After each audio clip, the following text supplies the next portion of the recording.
What makes a punishment truly terrifying?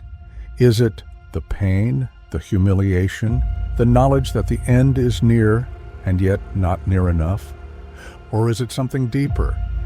The idea that your death isn't just about you, but about power, about spectacle, about a society that wants your body broken and your name erased. To understand the horror of Lingchi, what the West came to call death by 1,000 cuts, we must go back not just to the methods, not just to the knives. We must understand the world that created it. We must travel to ancient China, an empire both magnificent and merciless, where order ruled above all, and where justice was etched into the bones of the condemned. The winds that once swept across the mountains of northern China carried more than dust and silence. They carried whispers of law, of reverence, of fear. Picture it. The Tang dynasty, 7th century Common Era.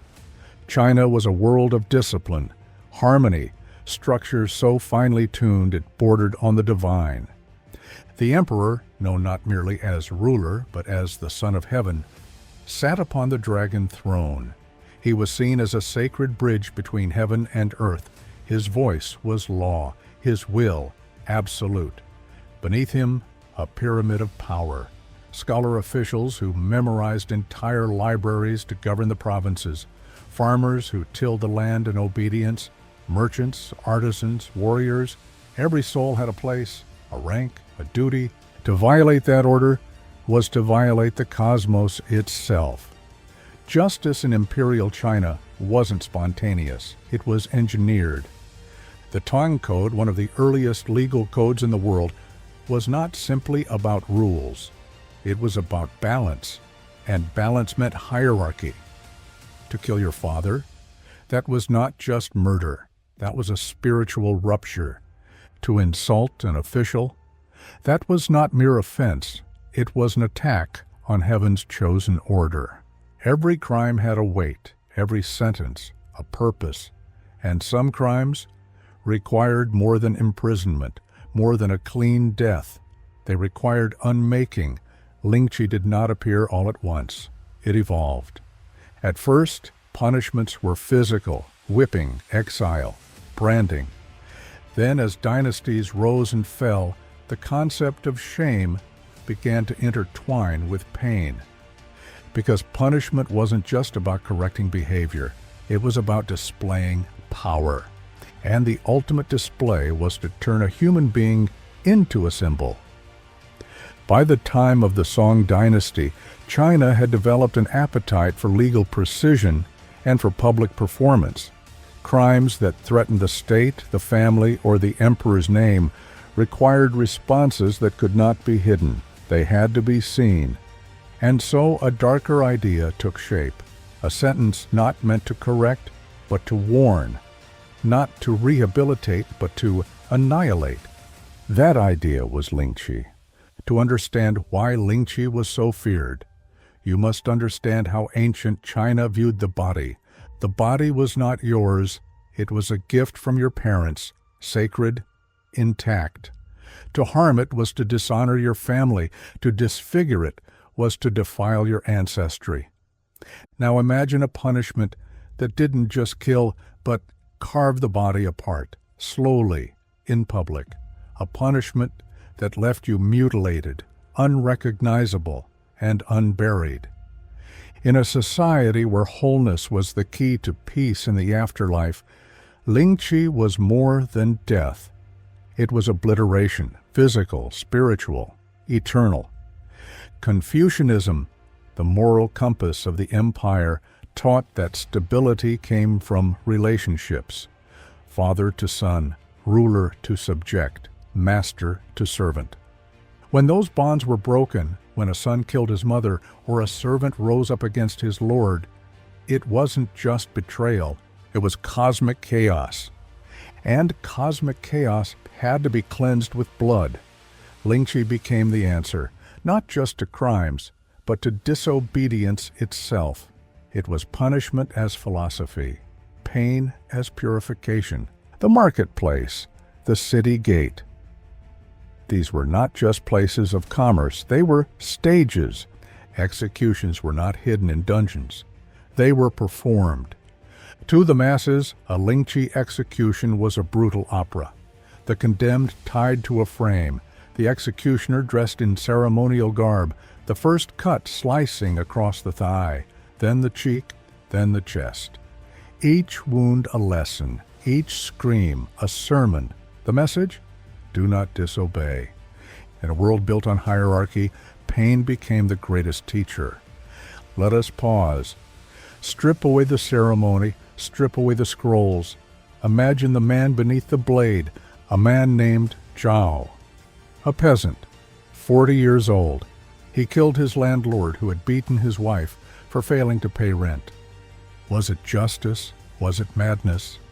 The court saw rebellion, and rebellion meant Lingchi. The day of his execution, Zhao was marched through the streets. Strangers threw stones. Others wept. A few looked away. He stood before the crowd, shoulders sunburnt, wrists bound, eyes not of defiance, but of resignation. He knew, not just that he would die, but that he would vanish, his body unburied, his name unspoken, his soul scattered. As centuries passed through the Ming and Qing dynasties, Lingchi became more refined. The executioner's role grew complex, to draw the sentence out for hours, to delay death, cut by cut, using ropes, salves, even wine to keep the condemned conscious. There were quotas, 300 cuts, 500, sometimes more. The longer the suffering, the greater the deterrent. But this wasn't mere sadism. To the empire, it was strategy. Disobedience could spread like wildfire. Lingchi was the firebreak. Was Lingchi truly about justice, or was it about control? Was it meant to heal society, or to scare it into submission? These are not questions historians answer easily. But the people of the time felt them, saw them, lived them. They knew one wrong move, one whisper, one insult, one broken rule, and they could end up not just dead, but destroyed. Despite its horror, Lingchi was never casual. It was wrapped in ritual, justified by scripture, sanctioned by law. That is what made it so terrifying. It was not chaos, it was order. Cruelty not as accident, but as design. And when something is designed, planned, measured, it leaves behind not just scars, but systems. Lingchi may have vanished, but the world it came from, the obsession with hierarchy, obedience, and face, still lingers in subtle ways. To truly understand death by 1,000 cuts, we must start not with the knife, but with the beliefs that guided the hand that held it.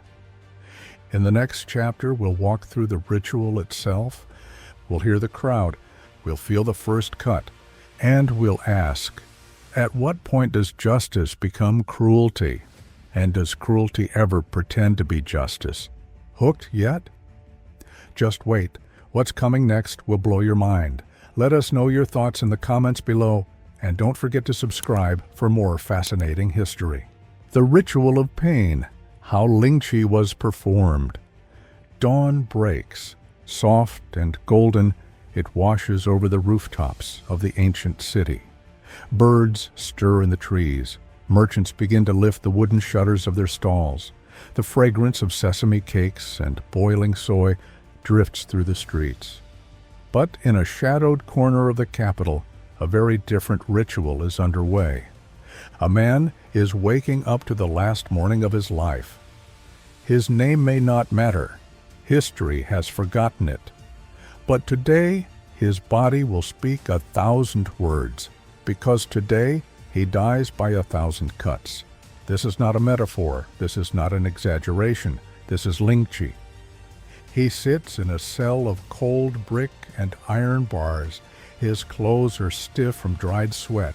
The guards do not speak to him. They don't have to. He has not slept. Who could? The last sounds he remembers are his wife's cries as he was dragged from their home. The charges were read aloud. His crime, the murder of his master, the punishment, Lingchi. He knows what that means. Everyone does.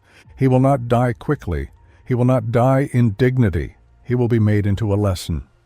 He listens to the guards as they speak outside the door. They talk of weather, of rice, not of him, never of him, because he has already begun to disappear. The iron door opens. Chains clink. His legs tremble as he's pulled to his feet. His knees give way, but the guards lift him. He is marched through the alleys, the dirt roads, into the belly of the city. People are already gathered. Children sit on their parents' shoulders. Vendors hold trays of candied fruits. A woman clutches a prayer scroll. This is not an execution. It is a performance. In the marketplace square, a wooden frame stands like a crucifix. Ropes dangle from its limbs. A basin of water sits nearby. On a lacquered tray, the blades wait. The executioner approaches, not a brute, not a madman, but a professional, an officer of justice. His robe is crisp. His eyes are dry. He bows to the judge, then to the crowd. He does not acknowledge the condemned. That is not part of the ritual. The man is lifted onto the frame, his wrists tied, his chest exposed. The frame is adjusted to keep his body upright. A scribe stands by with a scroll. Each cut will be recorded. The first cut is ceremonial. It traces a line across the breastbone. Blood beads, then drips. The crowd murmurs. The ritual has begun. The executioner works slowly. Each slash is shallow, designed not to kill, but to hurt. A slice across the shoulder, the thigh, the outer arm. He dips his cloth in water and wipes the blade between cuts. The man screams. At first, the cries are wild, animalistic. Then they become raspy, then hoarse. Some in the crowd wince. Others whisper prayers. A boy vomits. The scribe continues recording. 50 cuts, then 70, then 100. Halfway through, the man's legs buckle. His eyes roll back. The executioner pauses. He calls for vinegar. The man is revived. This is not mercy. This is protocol. Lingchi demands awareness, suffering. The executioner resumes. Skin is peeled, flesh removed, a hand is severed. Still, the heart beats. The executioner moves closer now, toward the chest. The man no longer screams. He moans, then whimpers, then nothing. Finally, the executioner cuts the throat. Death comes, not as a release, but as a finale. The scribe puts down his brush. The crowd disperses in silence. No burial will follow. The body will rot in the sun, a warning that lives beyond the flesh. Lingchi was never about killing. It was about domination. It was about saying, "We own you, your body, your soul, your memory." It was the blade made holy, a government's hand, reaching beyond death. And though the crowd returns home and the blood is washed away, something remains. The knowledge that one day it could be you on the frame, and there would be no mercy, only cuts. The power behind the punishment, control, fear, and obedience. Fear is not born in the body. It is carved into it, deliberately, precisely, over time. But fear, like pain, has purpose. It does not exist merely to haunt us. It is a tool, a lever. And in the hands of the powerful, it becomes something far more dangerous. It becomes policy. To understand Lingchi, we must move beyond the blade and the blood. We must ask, why was this allowed? Why was it celebrated, institutionalized, made into a tradition? The answer is power. This is the story of how fear ruled an empire, and how one punishment came to symbolize not just cruelty, but complete control. In Imperial China, everything had its place: the emperor, his court, the scholars, the farmers, the artisans, the merchants, the beggars. Order was not just a principle, it was sacred. Confucius taught that harmony depended on hierarchy, that obedience was virtue, that to question one's position was to endanger the entire system. But what happens when someone breaks that order? What happens when a son kills his father? When a slave turns on his master? In a society built on reverence and structure, such acts are more than crimes. They are existential threats, and threats must be met with spectacle. Lingchi was never just a punishment. It was a billboard, a performance written in flesh, a visual sermon reminding the people of who held the reins of fate. Every cut said the same thing: obey, submit, remember your place. It was not the man who was on trial. It was rebellion itself. And rebellion must be humiliated. Imagine the man who delivers the cuts.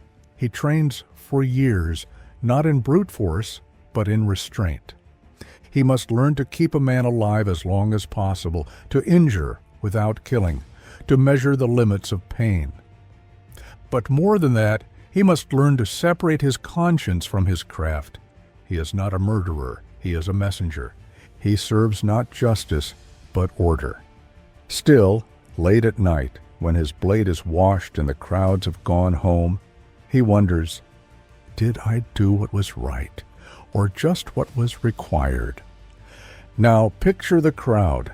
They do not cheer, they do not scream, they watch, wide-eyed, silent, spellbound. Some are drawn by morbid curiosity, others by fear, a few by guilt. And for each person watching, a message burns itself into their memory. This is what happens when you stray. For the state, the purpose is clear. Fear is the glue of obedience. But fear does more than preserve order. It protects power. Officials knew this. Emperors understood it intimately. Rebellion was not a military problem. It was a psychological one. So Lingchi was used not only for the most grotesque crimes, but for disloyalty, for disobedience, for dissent. Fang Xiaoru, scholar, loyalist, critic of the emperor, he did not kill, he did not steal. But his words were sharp, and so his flesh was dulled, cut from him in slow public fashion. Silencing him was not enough. The state needed to erase him.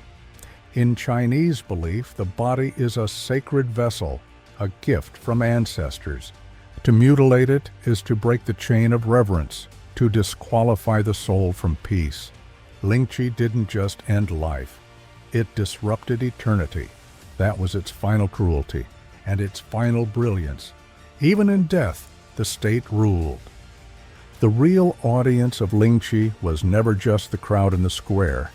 It was the millions who heard about it, the villagers who whispered its horrors, the children raised to never question authority. Lingchi turned suffering into memory. It turned memory into myth, and myth into obedience.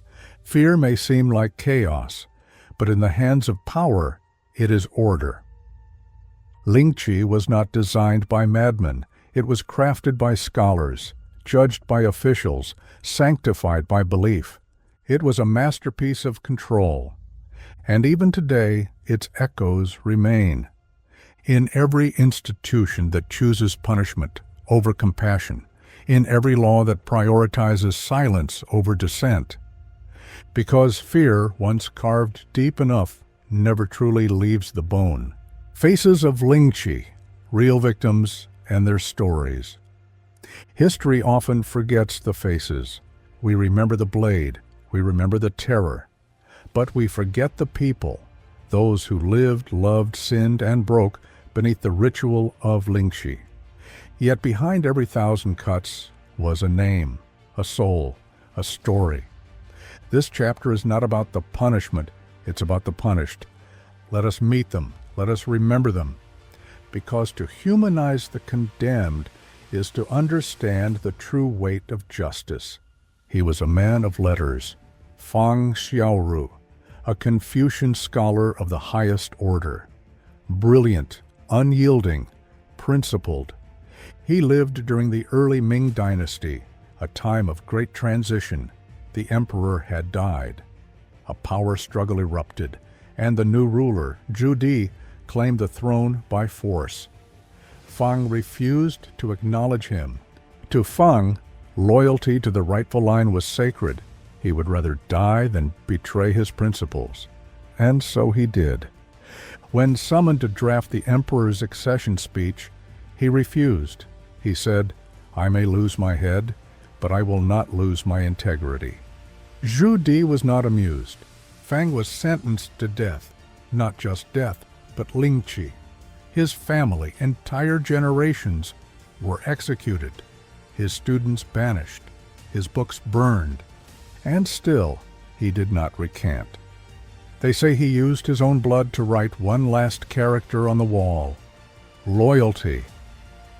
He died slowly, silently, shredded to pieces. But his defiance lived on. He was born a servant. Wang Weiqian, a household slave in the Qing dynasty. His master was cruel, the kind of cruelty that wears a smile, the kind that leaves no bruises, just broken spirits. Wang endured it for years, until one night something snapped. He killed them, the entire household. It was not clean, it was not planned, it was rage, raw, unfiltered, final. He was captured days later, dragged through the city, spat on, beaten. But even in chains, he did not apologize. To the court, he was a monster. To some, he was a martyr. Lingchi was his sentence. His execution was held at the city gate. They say hundreds came, not to mourn, but to marvel. His final words? "I was already dead." The cuts came swiftly, then slowly, then mercilessly. But for Wang, the pain may have been old news. The year was 1905. The Qing dynasty was collapsing. Western ideas were flooding in. Reform was in the air. And yet, one man would face an ancient death. Fuju Li, a Mongolian guard. He was accused of killing a minor royal, a noble, under his protection. Details are murky. Some say it was revenge. Others say it was a drunken dispute. Either way, the sentence was handed down. Lingchi. It would be the last of its kind. The execution was recorded by a French soldier stationed nearby. His photographs, grainy, black and white, would travel the world, and the world recoiled. For the first time, the West saw Lingchi not as legend, but as reality. The images caused outrage. Diplomats protested. Reformists demanded change. That same year, the Qing abolished Lingchi. Fuju Li became the final body, the final canvas for a dying tradition. He is not remembered as a hero, but he is remembered. And that, in its own way, is a kind of immortality. There are many more. The woman who poisoned her husband after years of beatings, the farmer who struck an official in a drunken rage, the son who refused to bow. Their names are gone, their stories lost. All that remains are echoes in dusty scrolls. We know the punishments, the charges, the body counts, but not their dreams, not their fears, not their final thoughts. And maybe that is the greatest cruelty of all. Behind every Lingchi sentence was a human life, flawed, fragile, complicated, some guilty, some innocent, all consumed by a machine of order. The blade did not ask questions. It did not weigh motive. It obeyed. But we do not have to. We can ask, we can wonder, we can remember. Because in remembering the faces of Lingchi, we reclaim something larger than justice. we reclaim humanity. The end of Lingchi, legacy and abolition. There comes a time in every empire's life when even the most sacred traditions begin to tremble, when the old gods lose their grip, when the weight of foreign eyes makes ancient rituals unbearable to watch. And so it was with Lingchi. For over 1,000 years it ruled with silence, steel, and the sobs of the condemned. But in the twilight years of the Qing dynasty, something changed. The world started to watch. And the world did not look away. The late 19th century, China is vast, proud, fractured. The West is pressing in, from the ports, the embassies, the opium wars. New ideas flood in with missionaries and merchants, democracy, industry, international law. And with them comes judgment. Chinese intellectuals begin to look inward, to ask, what must change? What will survive? Old punishments become symbols of stagnation, and none is older, more grotesque, more damning than Lingchi, Beijing, a dusty execution ground. A Mongol guard named Fu Juli is sentenced to Lingchi for killing a noble. But this time, the world is watching. A French soldier, horrified yet compelled, raises a camera. He captures a series of images, black and white, grainy, raw. The condemned man tied to a wooden frame, the cuts, the wounds, the blood. One photo shows his face twisted in agony, another his torso a map of suffering. These photos travel to Paris, to London, to New York. They appear in newspapers, in magazines, in courtrooms. And for the first time, the West sees not the mystique of the East, but its brutality. Human rights activists erupt. Diplomats send letters of protest. Missionaries pen emotional essays. How, they ask? Can a modern nation sanction this? At home, Chinese reformers seize the moment. They had long criticized such punishments, but now they have proof, visible, undeniable proof. The Qing court feels the pressure. It cannot afford another scandal, not with revolution whispering in the wind. And so, in 1905, quietly, Lingchi is abolished, not with a bang, not with a declaration, but with a bureaucratic memo. 1,000 years of blood ended with a stroke of ink. But laws do not erase memory, and though the blade was sheathed, its echoes endured, in stories passed down, in rituals remembered, in the fear that still lived in the bones of elders. Even today, Lingchi is spoken of in hushed tones, not as history, but as warning, a symbol of what happens when power goes unchecked, when justice becomes performance, when punishment becomes propaganda. Today, we tell ourselves that we are better, more humane, more civilized. But are we? Cameras still capture violence. Executions still gather crowds.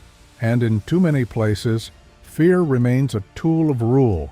The face of punishment may have changed, but the soul of it, the desire to dominate, still lingers. Lingchi may be gone, but its lesson is not. If you listen closely to the silence between history books, you can still hear it. The whisper of the condemned, the rhythm of the blade, the gasp of a watching crowd. They remind us, justice without compassion becomes cruelty, and cruelty left unchecked becomes tradition. But it does not have to stay that way. We remember Lingchi not to relive it, but to never repeat it. And in that memory, in that quiet promise, we find a different kind of justice, one not written in blood, but in resolve. Thank you for diving into this chilling tale from history. If it gripped you, like, subscribe, and share your thoughts below. What dark story should we uncover next? Until then, stay curious, stay brave, and remember, behind every legend lies a truth.